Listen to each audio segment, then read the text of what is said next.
I met a scientist in America in 1997 who worked for the CIA, and he asked to see me to tell me what he knew was going on, and he couldn't, because he couldn't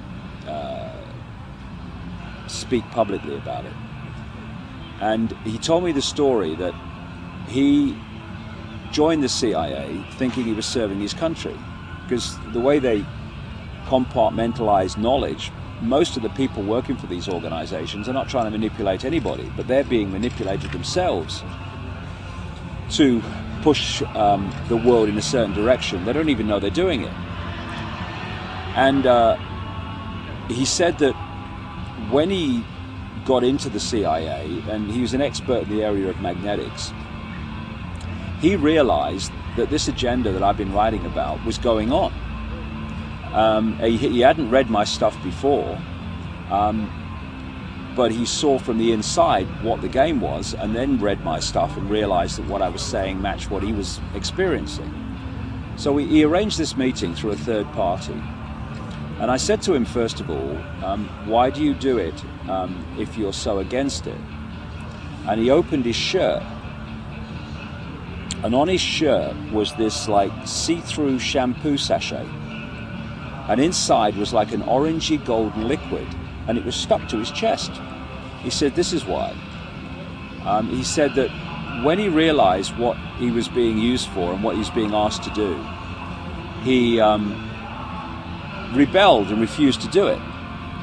And then at that time, he remembers leaving his house, and he remembers nothing else. The next thing he remembers is waking up in a room on a table-type bed bench that you see in like a doctor's office. And as he woke up and got his mind back, he felt something on his chest, and when he looked, there was this thing. And they call these things in the CIA patches. Someone's been patched. And what it is, they manipulate these people to need this drug to survive, and if the drug is then not replaced, they start to die a very agonizing death. And he knows that, because even after he was patched, he rebelled again, and they didn't repatch him, and he felt the consequences until they put the patch back, when he agreed, okay, I'll work for you. And these patches have to be replaced every 72 hours. And if he doesn't use his genius, and he told me that there are enormous numbers of scientists in the underground secret projects and bases in America, and I guess worldwide, who are patched for this reason. If they don't use their genius and knowledge to advance the agenda, then they're not repatched, and they die. And this is how they orchestrate it. Now, the reason I tell you this story is about microchips is because this scientist said to me, this man, first of all, the cure for cancer is well known. He said, I got cancer, and they wanted to keep me alive for obvious reasons, so I could continue my work for them. He said, and they gave me a serum, as he called it. He was injected with this serum, cancer disappeared.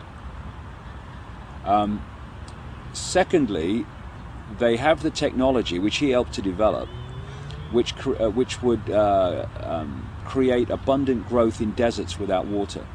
What they do, every living thing, including humans obviously, have an electromagnetic field. We call it the auric field. And if you stimulate this field in a certain way, he said the plants grow so fast, it's like a time-lapse photograph, watching it sometimes. And the third thing he said is that if people say no to just one thing in this whole agenda, say no to the microchip. Because he told me many things which have proved to be correct. First of all, in 1997, he said, people think of microchips like that. He said, outside the public arena, he said, they are so small, they can be inserted by a hypodermic needle in a vaccination program.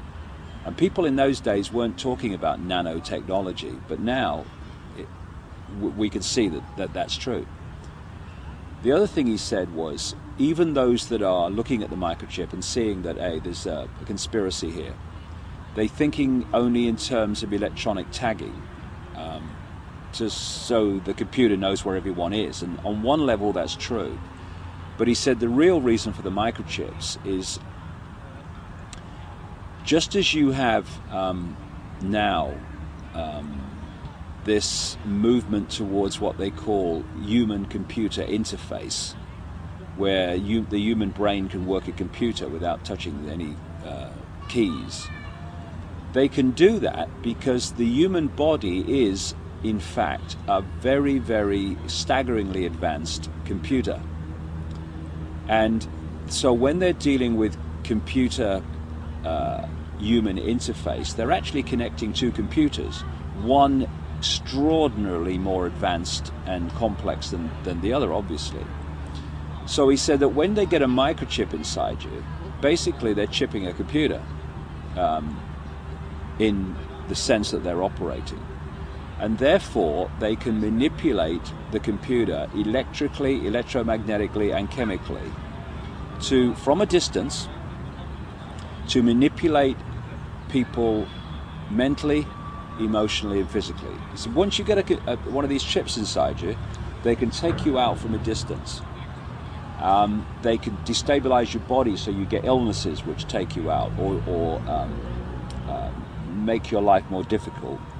They can manipulate you emotionally so that you become aggressive or docile and subservient, and they can manipulate your thoughts. So, because on one level, of course, when you have a thought, it's an electrical sequence that happens, thought waves, electrical pulses.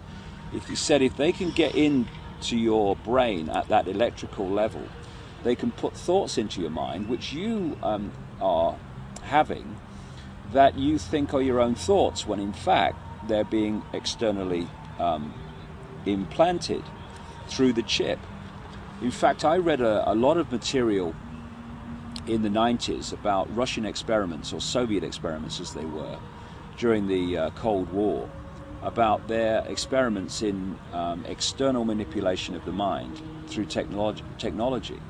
And they were doing things, I remember one example that was in one of these documents. They would fire thought waves at gardeners who were working in these big kind of mansion country places that this research was going on. And they would fire thought waves which said things like, put down your tools and go in and have a cup of tea. And they would watch and they would wait. And within less than a minute, these people were having a discussion, putting their tools down and walking in to have a cup of tea. And those people, they were working on the garden, and they thought, I tell you what, guys, let's go and have a cup of tea. Let's have a break. And this is what they can do, because they understand the computer nature of the physical body and how you can access it. And the chip is the jewel in the crown of this whole thing, because as this scientist said, if you say no to just one thing, say no to the chip, because once you've done that, they have external access to your body systems. And what they're doing is now introducing chipping around the world for various ways. That they got people used to it by chipping domestic animals. So then it becomes part of society, chipping. They're talking about in Britain chipping prisoners so that they can let them out of jail. There's Mexican officials in the government who are chipped so that if they're abducted, that they can be found. They're now saying to parents, if your children were microchipped, you'd always know where they were. They could always be found. And all these different excuses that are being used, and it's a cover for this control that this scientist told me about over 10 years ago.